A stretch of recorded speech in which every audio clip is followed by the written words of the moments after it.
there, I'm Ann Teagarden, and this is episode 106 of the Unveiled podcast. Thanks for joining me today.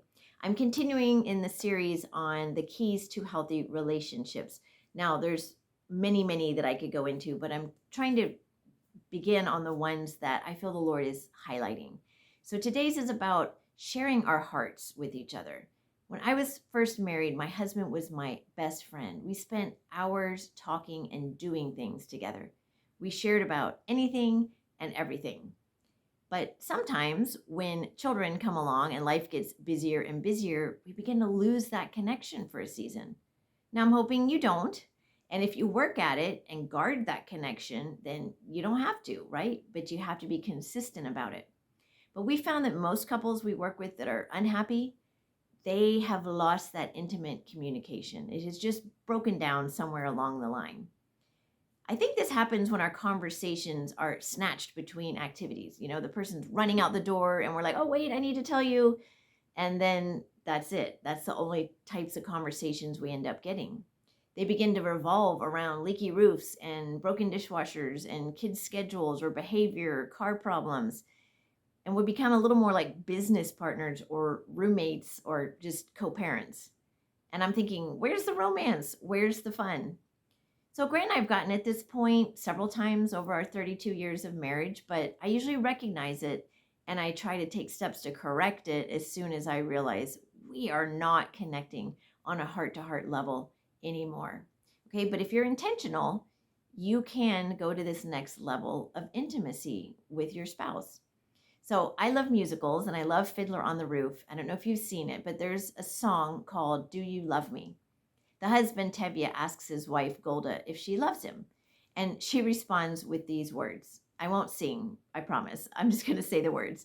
For 25 years, I've washed your clothes, cooked your meals, cleaned your house, given you children, milked your cow. After 25 years, why talk about love right now? It's kind of evading the question.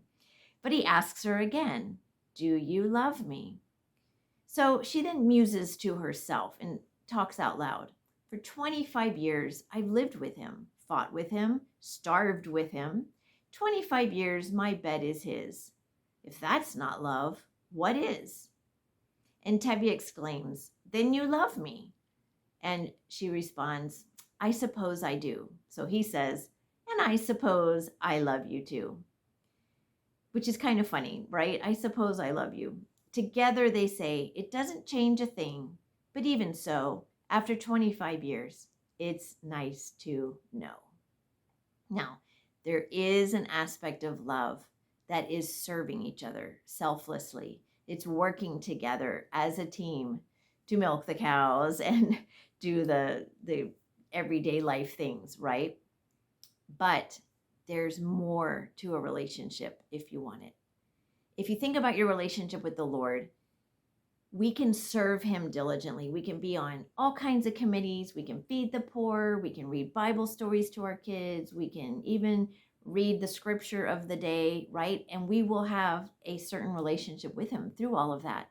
But if we set aside time to just sit at his feet and be with him, listen to him, worship him, read his word, pray to him, then our relationship with God is going to go to a whole new level of intimacy. And I think our relationship with our spouse is very similar, okay? Like Tevye and Golda, we can serve each other all day, every day. But do we share our hearts? Are you able to tell your spouse your deepest fears and longings? Are they able to tell you their dreams? Are your hearts really knit together?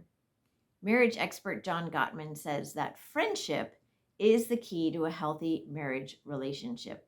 And friendship involves many things, but one of them is this intimacy. In his book, The 7 Principles for Making Marriage Work, he says that couples with deep friendships have, and I quote, mutual respect and enjoyment of each other's company. They tend to know each other intimately. They are well versed in each other's likes, dislikes, personality quirks, hopes, and dreams. They have an abiding regard for each other and express this fondness not just in big ways, but in little ways, day in and day out. Now, the last episode that I did in this series was about honoring one another. And I think in his definition there, it encompasses that mutual respect and abiding regard for one another. That's other ways of saying honor. But today I'm talking about that middle part of the definition. They tend to know each other intimately. They are well versed in each other's likes, dislikes, personality quirks, hopes, and dreams. So does that describe you and your spouse? Or are you thinking, well, we used to be like that, but not so much anymore? So how do we get to that place of really intimately sharing? In some seasons, it's simply a matter of scheduling the time, maybe scheduling date nights, getting babysitters where you can go out and talk to each other without kids. It could be planning a weekend getaway together to share some fun time and that intimate sharing. That's what Grant and I love to do. Or it could just be carving out some time in the evenings after kids go to bed or after the work is done and hanging out and just talking. And you can even start with 10 minutes. Even that is worthwhile as a place to start. However, I do realize that if it's been a while since you have really shared on that level, it could be hard to get there. Or maybe you don't feel emotionally safe sharing at that level, or they don't feel safe with you. If you're in a season of really being frustrated with each other, then this can be hard, but it's needed even more to get past that.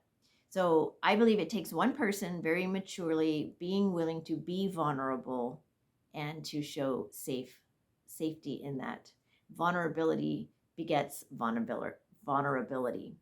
So I recommend starting with things that don't necessarily involve your relationship. Maybe talk about how you feel about work or other friendships or what's going on in the world, something that won't invite defensiveness from your husband. You can preface your sharing with something like, I want to share my heart with you, but I'm not looking for you to fix anything or feel like I'm complaining or blaming you in any way. I just want you to listen and know how I'm feeling. And I would love to hear what's on your heart as well. And to invite them in, you can ask them a question that invites deeper conversation.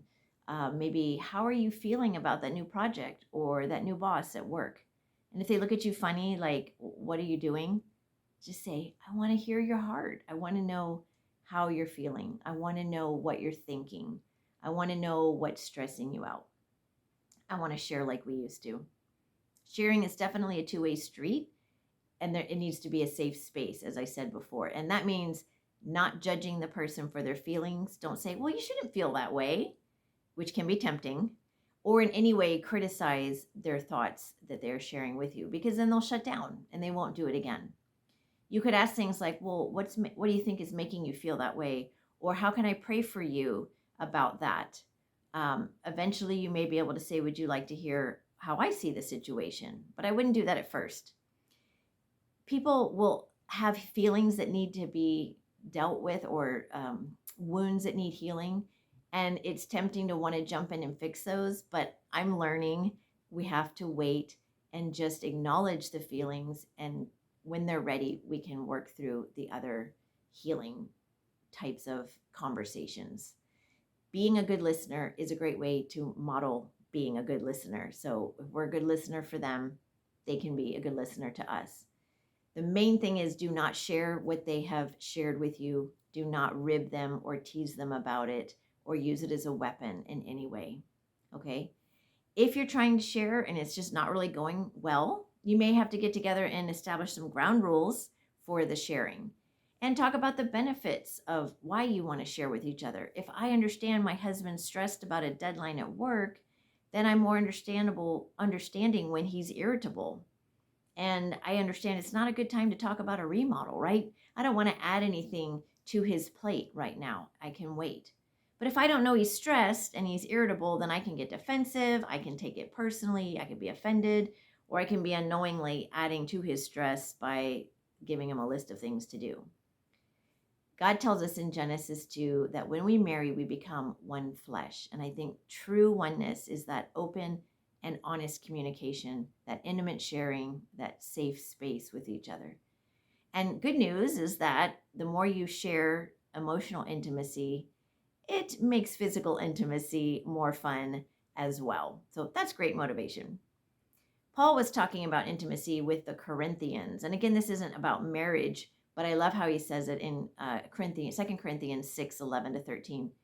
We have spoken freely to you, Corinthians, and opened wide our hearts to you. We are not withholding our affection from you, but you are withholding yours from us. As a fair exchange, I speak to you as my children. Open wide your hearts also. And that's my encouragement to you. Open wide your heart to your husband. If you don't feel safe sharing with him, then what ground rules need to be created for that emotional safety? How can you be safe for them and encourage them to share with you? And you may need to get a third party to help if needed. That's okay. I pray for this type of sharing to become commonplace and natural in your relationship. So this week, at least try, right? Make a step towards that. Hopefully, you will never need to ask each other, do you love me? After all, it is nice to know. I hope that this has spoken to your heart and that you will take action and develop that intimate heart-to-heart connection with your spouse. Make steps toward that this week, and may God lead, guide, and direct you. Go in joy and peace.